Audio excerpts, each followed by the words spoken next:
Greetings. Welcome to the College of Architecture and Environmental Design open house at Cal Poly. Before we begin our presentation of the college and its programs, please join me in hearing a welcome from our Provost, Cynthia Jackson Elmore. Hello, everyone. Welcome to Open House and welcome to Cal Poly. I am Dr. Cynthia Jackson Elmore, and I serve as Provost and Executive Vice President for Academic Affairs at Cal Poly. The Provost is the lead academic officer of a university. I oversee all 6 colleges, as well as the Robert E. Kennedy Library, University Advising, the Transfer Student Center, International and Extended Education, and many departments you will encounter during your time at Cal Poly. I hope that you've enjoyed the first few days of our virtual open house and that you are looking forward to engaging with your college, departments, and additional academic services today. The deans, department heads and chairs, faculty and staff in our colleges and across the university have been hard at work to make today as helpful as possible to you. Whether you've already committed to attend Cal Poly or you are still making your decision, Open House is an important and exciting step in your college journey, and I am glad that you have joined us today. I encourage you to ask questions today and beyond. We are eager to help you and to talk about Cal Poly, and I am sure you are eager to learn. I am thrilled to welcome you to Cal Poly, and I hope you have a wonderful open house experience. Thank you for being a part of this week's events. Take care. Hello everyone. So we're going to start with a few introductions. My name is Christine Theodoropoulos. I'm the Dean of the College of Architecture and Environmental Design. I am also an engineer, an architect, and an educator. Mark? Hi, good morning, everyone. My name is Mark Cabrina. I'm an architecture professor and architect, and I'm the Associate Dean for Academic Affairs for the College of Architecture and Environmental Design. James? Good morning, everyone. My name is James Mwangi. I am the Associate Dean for Program Support and Operations in the college and a Professor of Architectural Engineering, and I'm a structural engineer. So for the remainder of the program, we're each going to kind of share a little bit about the academic programs of the college, student life at the college, and our facilities and services. If you have any questions, please place them in the Q&A and we will be answering them as we go. And at the end, if there's time, we'll also be discussing them a little bit with you. So first of all, congratulations for those of you who have been admitted to Cal Poly, and from all of us, congratulations on seeing the possibility of a career in the built environments. The College of Architecture and Environmental Design is a school that educates through practice and prepares our graduates for careers in the built environment that extend from planning through design of outdoor spaces, buildings, the engineering of those designs, and ultimately the realization of them through construction.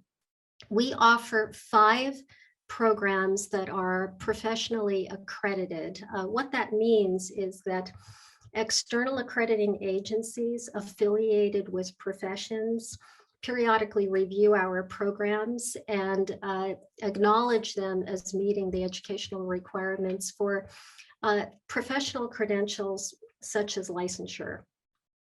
We have small classes. We believe in teaching through practice, so very active hands-on culture. And because our college is small and the disciplines overlap in really complementary ways, there's lots of opportunities for interdisciplinary engagement. We're a place that teaches creativity and critical thinking.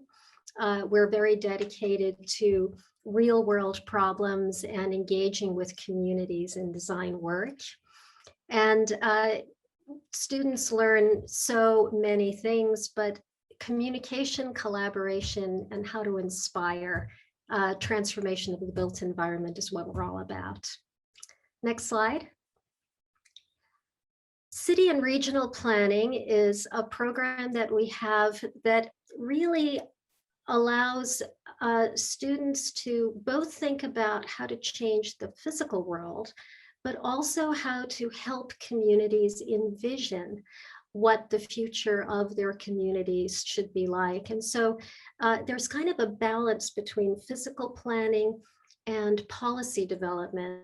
And one of the aspects of this program that we are most proud of is that every graduate has on their resume a plan that they have contributed to, that they have effectively co-authored in combination with their classmates and in collaboration with a city or an agency or a community. So we don't only teach planning, we are actually actively engaged in planning and provide an important service to smaller communities in California that don't have the resources for their own planning personnel.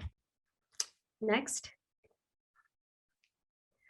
The field of landscape architecture has a similar broad scope to planning in that they look at questions of design at the regional scale all the way down to the scale of the site. And what's especially important about landscape architecture is the interface between natural systems and design systems. So the integration of ecology, sustainability, and design of outdoor spaces is the expertise that students develop in that program. It is very much an architecture program, the architecture of the outdoors. So the skills that the students develop are very, very strongly design oriented. Next. Architecture is a discipline that is highly focused on design thinking.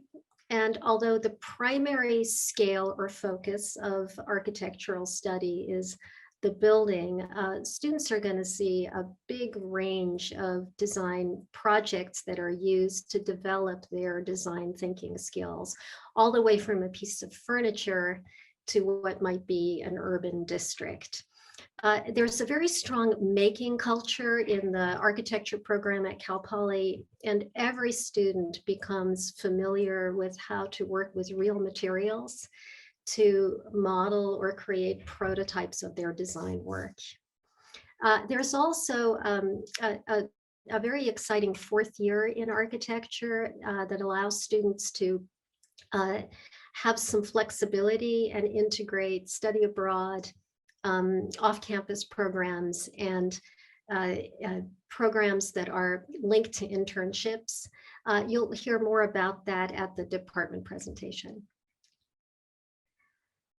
Architectural engineering is kind of like the other side of the coin from architecture. Both of those design disciplines are essential and work together. At Cal Poly, the architectural engineering program focuses on the structural systems of buildings. And because of that focus, our students graduate with an uncommonly sophisticated understanding of those systems and how to design them, and are very, very well positioned to be competitive in engineering kind of beginning career positions. Like architecture, it's very hands-on.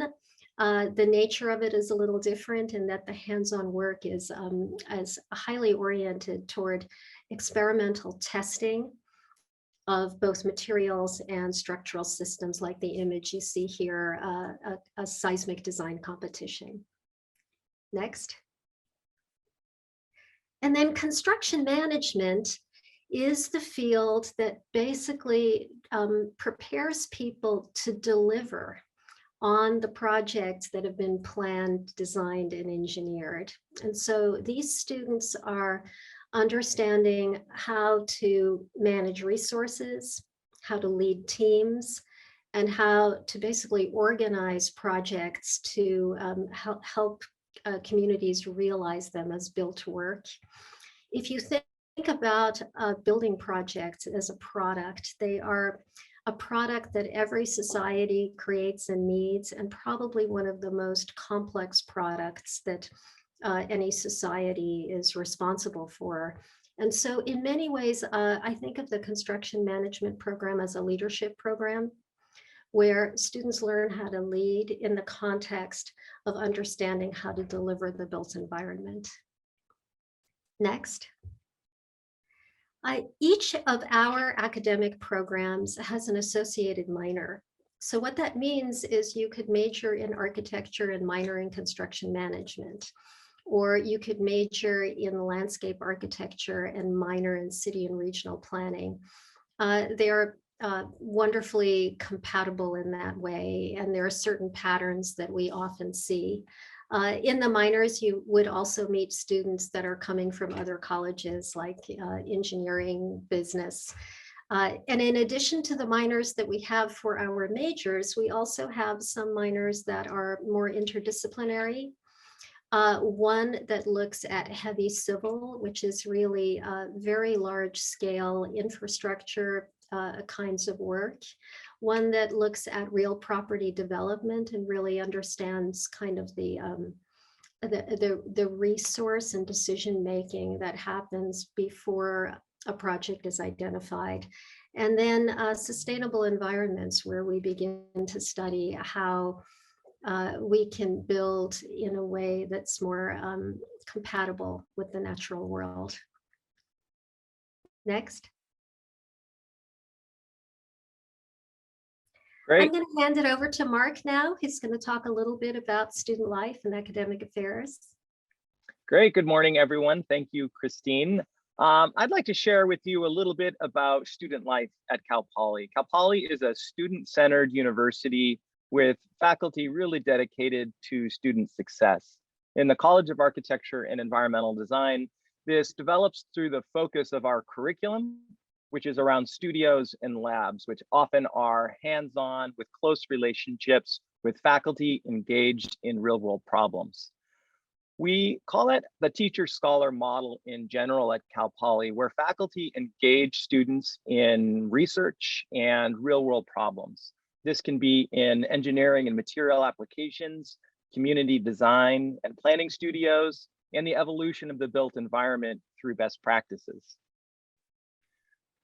You've heard this phrase, learn by doing, a lot. It is for sure the hallmark of our college.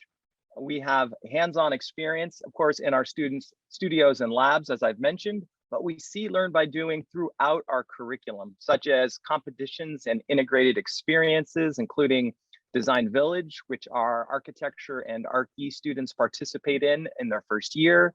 We have a vellum furniture competition, which is a very hands-on, full-scale furniture across the entire architecture curriculum. Then our CMs, construction managers, do every year exceptionally well in a Associated Students of Construction competition in Reno. And we see these kinds of competitions in our architectural engineering as well with the seismic design competition. And these are just a few of the activities that our students are engaged in. We also talk about learn by going, and learn by going is learn by doing outside of our college. And so most of our programs in different studios will have field trip experiences that are integrated with their studios and labs. But we also have summer, quarter, and year-long study abroad opportunities. So when you go to your department meetings, I would really listen and ask questions if you are interested in learn by going. And another way we see learn by going is through international service learning opportunities. These are often design build projects that are there to help communities in need. And we do this across the world, which is quite exciting. Advising. So advising at Cal Poly happens across the university levels, college levels, and through department advisors with close relationships to faculty and also department heads. At the Mustang Success Center is our university level advising center that supports all first-year students as they transition to university life. At the Cal Poly, we have a wonderful CAED advising center that is a welcoming, safe place for students to discuss academics and other needs and get to know our lead advisor, Mitra Nafisi, really well. And I'd like to take this moment to have Mitra just say a quick hello. Good morning and welcome to Cal Poly. My name is Mitra Nafisi. I'm academic advisor for the college. I'm here to answer any questions you might have today. And also I have an open office hour from 12 to noon today. Please, we will share the Zoom link later at the end of the presentation. Look forward to seeing you today and also in the fall. Welcome. Excellent. Thank you so much, Mitra. And then students get major advising through their faculty and department head. So there's 3 different levels of advising that students get: broad university, at the college level, and in the department. Lastly, just want to talk about clubs and organizations.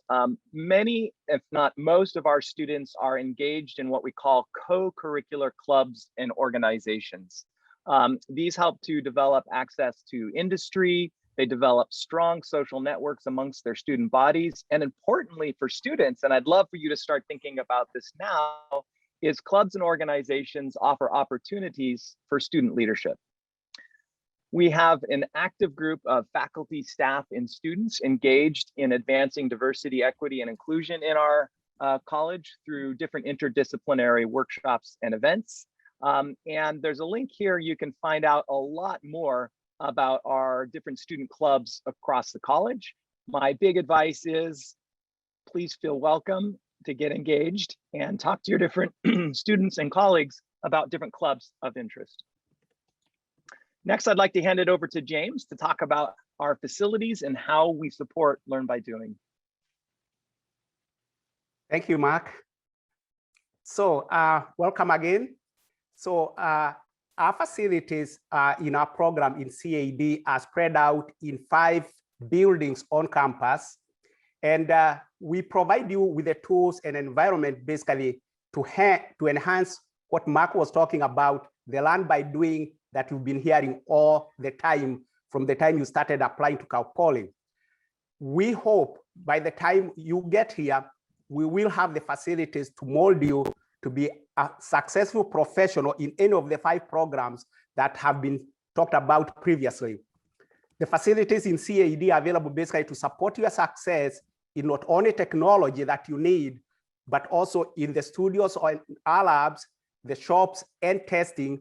And I'm just going to highlight what these terms actually mean as far as our facilities are concerned. Next slide, please. So technology, because we, as Christine said, all our programs are basically leading to professional careers, and therefore technology becomes a key, product as far as delivering that success. So we do have some minimum requirements for successful computing, and these are usually posted in our CAD website. The key here to remember is depending on your major, you might have different computing requirements as opposed to somebody else in a different major, because at the end of the day, you're going to be using different professional softwares for your academic, as you advance in your academic career. The services, as far as computing is concerned, is typically provided through centralized support through Cal Poly Information Technology Services that we also call ITS. And not only the hardware, they will help you with the hardware questions, for example, but also in the software that you're going to be using in those your curriculum requirements. We do have pretty much professional softwares that are available for students free of charge to support, say, for example, sustainable construction and performance, digital media, collaboration tools, and all these, of course, depend on the machine that you are using. And that is the key to make sure that you do go back and look at not only the college requirements, but also the department, because some of these professional softwares may not run, say, for example, on a Mac, but to run on a PC. So you want to make sure that you understand that before you buy the computer that you are bringing to school. the softwares, besides these softwares that you're going to be using in what we call our computing labs in each department, there is also software that is freely available in the virtual computing labs. And this had been was developing just before COVID, but as COVID hit, then we realized how important it is to have these virtual labs where some of the software can actually run in both systems. So it doesn't matter if you have a Mac or you have a PC, you might be able to run that particular software in whatever machine that you got through these virtual computing labs. So this is something that we want to make sure that you are able to do before you come here. Then after you have the technology, now let's go back and start delivering. How do we deliver through this technology? The key, as Mark said, the learning in CAED really happens in what we call our studios and our labs. And these are really, they are classroom, almost like a design office. It's a living quarter, like you can see in this picture. These studio and lab spaces are available to students 24/7. This is really gonna be your home. You're gonna eat, you're gonna breathe, you're gonna do everything in these labs. There's a lot of cross-pollinations. You are talking to your peers, not just the professors. You really literally live here. This is where the learning by doing happens. We also have some course-related output and support facilities, and these are through NRC, what we call the New Research Center. We also have a plot center where basically you can go in and print your large-scale or large-scale format printing. We also have a photo and media center that, if it is required in your program, those facilities are there. And of course, the presentations, when you get all this communication done, you need to communicate it with your peers, with, say, for example, judges, etc. And these charrettes and installation exhibitions, etc., happen in our back gallery and our KTGY. But we also have open spaces, weather permitting, that those activities can happen on campus in our facilities. Next slide, please. Besides that, then you've gone into your technology, you have designed your project, for example. Now you got to go and make it. So the making is happening in our shops. We do have basically a metal and wood shop. We have what we call a DFAB lab, digital fabrication labs, where you can use 3D printers, etc. But we also have this large, what we call the Simpson Strong Time Materials Demonstration Lab, if you have a large project that you want to do a demonstration. So those facilities are there in the shops. Next slide, please. And of course, at the end of the day, you want to make sure that whatever you design will be able to basically stand out, in real life. And this happens in our testing labs. So the strength of the materials, for example, and say, for example, applied research, all these happen in these labs. And we do have shake tables. For those of you who want to do earthquake simulation of your projects, other material testing labs are available. We do have, like in this picture, you can see, we call this the high bay lab, where full-scale testing is happening. You can test, like, for example, they are testing, these shear walls here, full size, exactly the full size of a wall in a building. They can be simulated here and tested. We also have source labs and concrete labs. Next slide, please. And I'm gonna take you back to Christine to wrap this up. Christine, please. Yes, so I just wanted to, first of all, welcome you to put questions in the Q&A, but also to welcome you to Cal Poly and to congratulate those of you who have been admitted to the programs in our college. They are very competitive, so we know that you are very well prepared to come here. And for those of you who are still thinking about where you're going to apply, we hope that you take the time to learn more. We do have a little bit of time to answer some of the questions that we have received. And we are also busy typing in the background. So if you look at the Q&As, you can find some answers already. But I thought I would just mention a couple that are actually very common questions. One has to do with changing majors. About 30% of Cal Poly students change majors before they graduate. However, we do not invite students to change majors until after they have begun the coursework for the major to which they were admitted. One thing that is very important about changing majors at Cal Poly is to do this in a way that's very well informed and very intentional. Because we are this learn by doing school, we tend to start the major studies earlier than at other universities. And so what will happen is that there will be some complexity in making the transition from one major to another, and it needs to be pretty carefully designed. For any of you who are interested in changing majors within our college or from other colleges to ours or vice versa, I recommend that after you arrive at Cal Poly, you make an appointment to go and speak with somebody in our college advising center. And they can help you kind of think through and map through what your options might be. Christine, there's a wonderful question in the Q&A that's asking for the relationship between structural engineering and architectural engineering, and I thought you or James would be the best to answer that live. Yes. At Cal Poly, the term architectural engineering, which is really a term that, that refers to all engineered systems and buildings, has a very particular focus. Our architectural engineering program is effectively a structural engineering program. Students get, you know, one way I like to describe it is that it's almost has a built-in architecture minor. And it's really a structural engineering program that's highly focused on architectural design. James, would you like to talk a little bit about what the difference is between a civil engineer, an architectural engineer, and a structural engineer? Yes, definitely.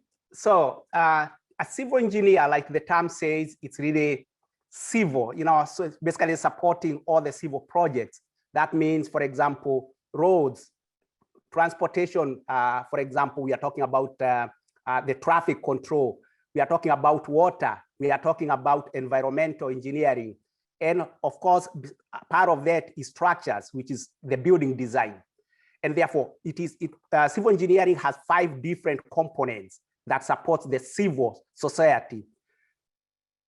Architectural engineering in most places besides Cal Poly basically looks at a building and it's basically supporting, I would say, utilities. For example, HVAC, electrical, and plumbing, all the good stuff to maintain the performance of that particular building structure, for example. At Cal Poly, however, our architectural engineering program is actually structural engineering. So like I said, in civil engineering, one of the 5 branches of civil engineering is structures.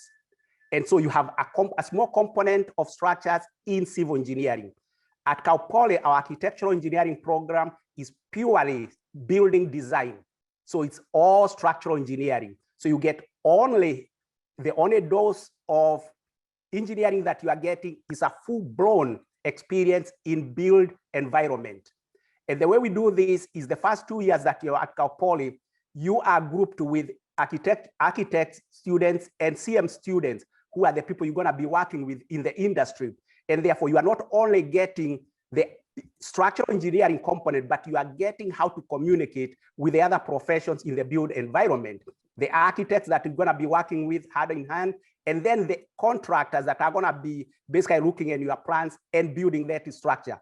So from the get-go, you get into this mentality of how do you actually go through this process of not only designing, but actually constructing that building. And it is all structural engineering at Cal Poly. Hopefully that helps. Great, thank you, James. You know, there's a question I see here that I'd love to answer and just emphasize, and it's a question: can you take courses from other colleges? And I think the thing that I'd like to emphasize is 2 things. One, as far as our college presentation, we're really kind of spotlighting the College of Architecture and Environmental Design and our 5 departments. But every student will take courses across the university through general education. We have courses such as math and physics, which count as general education, but are also prerequisites for engineering courses. And our students increasingly are able to bring some of their general education experience into their studios and labs and their disciplinary perspectives. And I wanted to answer this question as well, because we talked about the minors within our college. There are also minors outside of our college. And so many of our students will develop a minor in music or psychology or ethnic studies or women's and gender studies. So there are lots of opportunities for minors within the college, as well as minors outside of the college.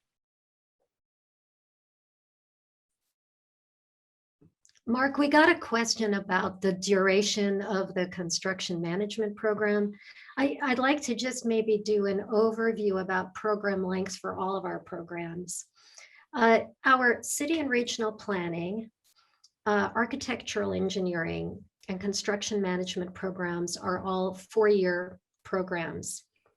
Sometimes students will study a little longer, typically no more than a quarter, but usually this is because there is some reason that they have added something to their studies, either a minor, or in many cases, even taking a quarter off to be able to do an internship that is an important career path for them. We have 2 programs in the college, architecture and landscape architecture, that are 5-year programs, and this is fairly typical for those particular programs nationally. Landscape architecture students often finish a quarter early. So there are some ways that students in that major can sometimes manage the flow chart so that they finish in the winter instead of the spring of an academic year. Architecture students typically take the entire 5 years. Good, yeah. I'd like to add, a student has a question about study abroad and how do you kind of make up the courses you would take during that time. And the thing I want to really emphasize, it's a great question, but we don't see study abroad as a pause in your professional education and your courses. It's actually incredibly important to those in the built environment to have these off-campus perspectives. So in fact, all of our off-campus and study abroad opportunities are integrated with our curriculum. So you don't have to take a pause from your professional sequence to do the study abroad. So the programs we have will make sure that you stay on track in your particular major. There was a question about internships and study abroad and how students secure those. In addition to a very active support system within each major, Cal Poly has a career center in which we have a specialist who helps all of our students prepare for and locate internships and first career positions. We have exceptionally high placement rates among our graduates, and we have large numbers of firms with Cal Poly on their list as a school to go to. In fact, it's the attractiveness of our graduates that's really at the core of our very high rankings. Our rankings are based really on opinion surveys from employers. And it's one of the reasons that year after year, we have been, #1 among public undergraduate programs. There's a question just asking about sort of more about the work and projects in the architecture major, but I think we could talk about the work and projects that are undertaken in all 5 of the different majors that we have. I can speak directly to architecture as an architecture professor, and this begins in the first year which is a very hands-on, material-oriented first year engaged with our shop. So students are learning how to work with materials as well as safely operate tools and equipment. And we see that in this front slide, which is our celebrated design village, where students will make a full-scale installation that they'll have to spend the night in overnight to really prove to themselves that it's durable for an evening. And this is both a project with both architecture and architectural engineering students. In both landscape architecture and architecture studios, they're all project-based. And so you're working with a range of materials, from hand drawing media to physical modeling to digital tools. Many of our students will continue to work in the shops independently of assigned projects. They might have a physical model that would require working in the shop. And we bring this back into the curriculum in architecture in what I referenced as the Vellum Furniture Show, as students are developing their thesis. But we see lots of other full-scale construction happening in architectural engineering, in the testing in the High Bay Lab, which James ended on, and an amazing course in residential construction and commercial instruction that happens in our Simpson Strong-Tie building in construction management, where our CM students are working with faculty, developing and building full-scale mock-ups, and sometimes it's a tiny house, sometimes there are sheds, to really understand how all of those systems come together. And James and Christine, perhaps, are other examples you might want to draw on works and projects from different majors.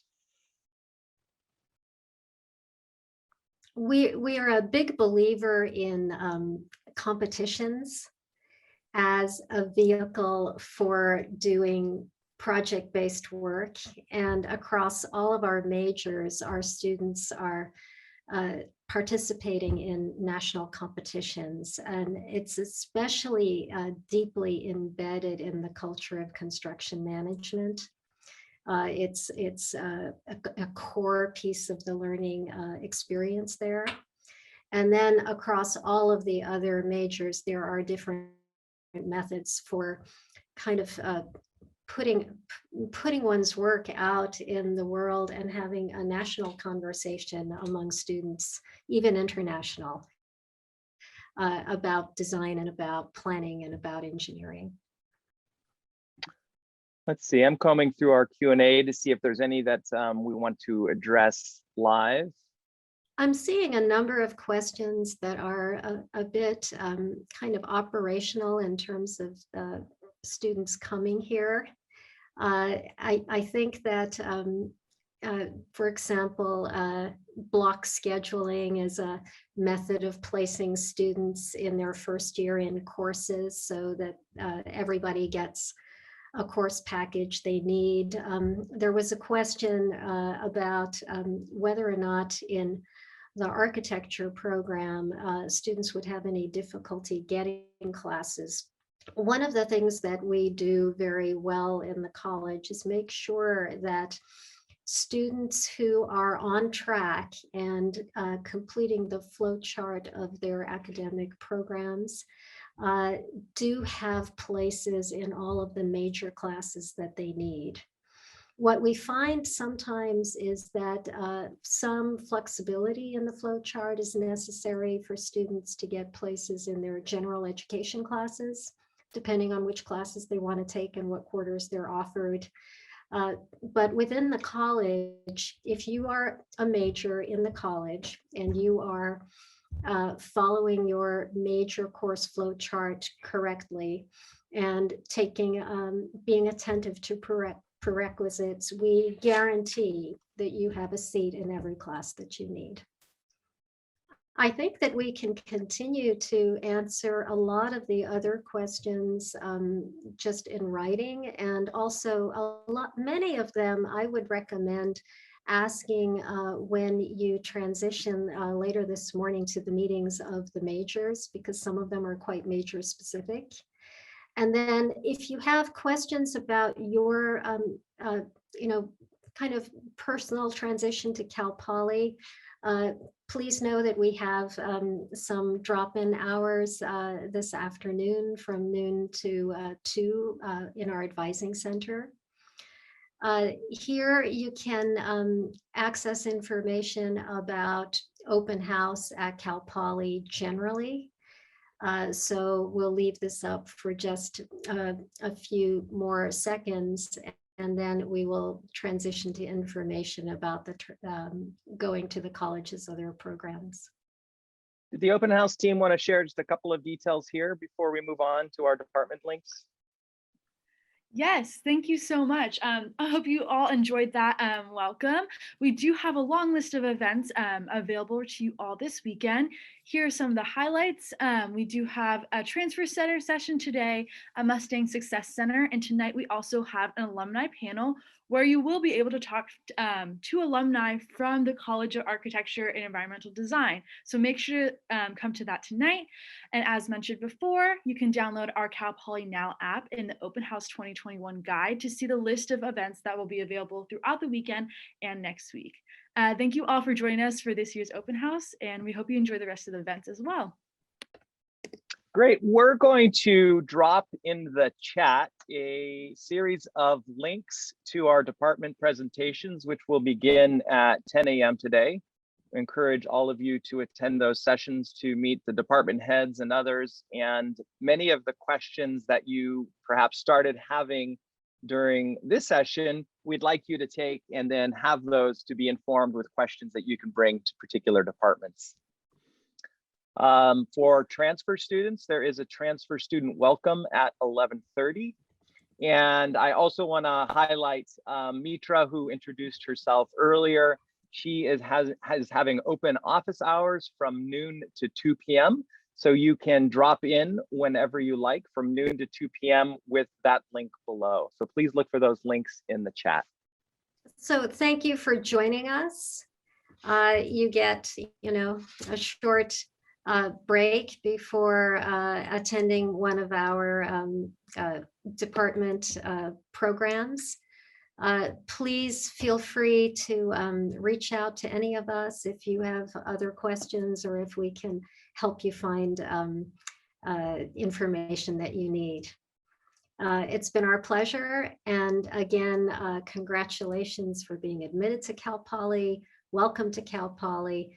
And for those of you who are coming in the fall, we look forward to meeting you in person.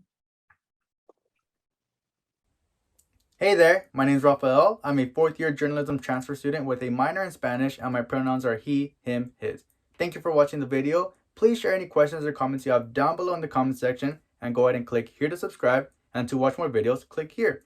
If you want to sign up for a virtual visit or talk to any student or staff members, check out our website. Link in the description. Thank you for watching.